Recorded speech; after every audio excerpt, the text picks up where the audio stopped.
Welcome to Module 4, Instructional Design and Delivery.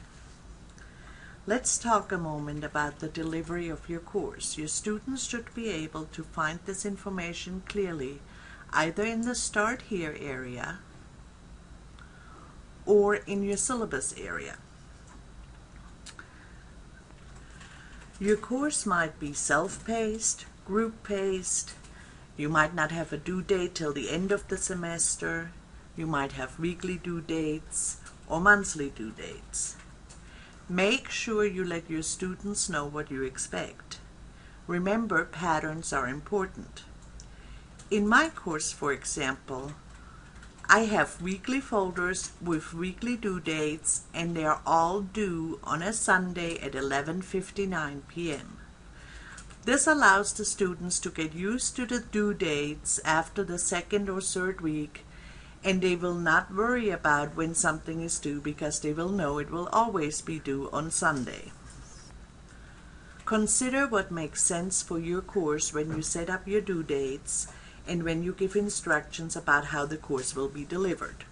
For example, also there are 16 weekly folders. My students in the first week will only see the first weekly folder. Only on the due date of the first week folder will the second folder become available to them. I try to prevent them from jumping around. That is my reasoning behind setting it up this way. In addition to considering how you want to deliver your instructions, you also want to promote interaction and ways to communicate with peers. For example, you could set up a discussion board forum which allows them to post questions about the course, another forum which allows them for all non-course related chats to access it and talk with their peers, and I certainly would like to encourage you to set up a discussion board where they introduce themselves to their peers.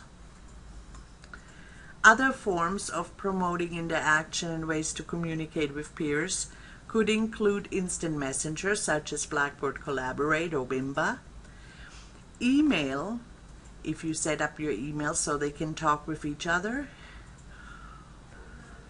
Furthermore, you would organize the content for ease of management. Under the coursework area in my course are weekly folders.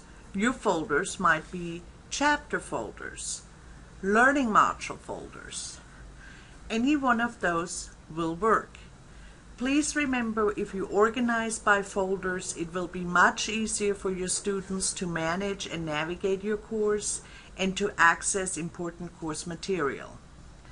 Here at Somerset Community College, we have a quality enhancement plan that focuses on critical thinking.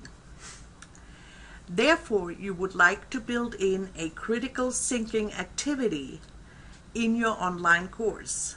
Such an activity could be a central question about the course, a fundamental concept. If you have any questions about any QEP activity you might want to include, please contact your associate dean or your mentor. Let's talk for a moment about current progress and performance of your students. You need to include strategies so students can be aware of that. Obviously, they have the My Grades area, and you also need to respond to their email in a timely manner.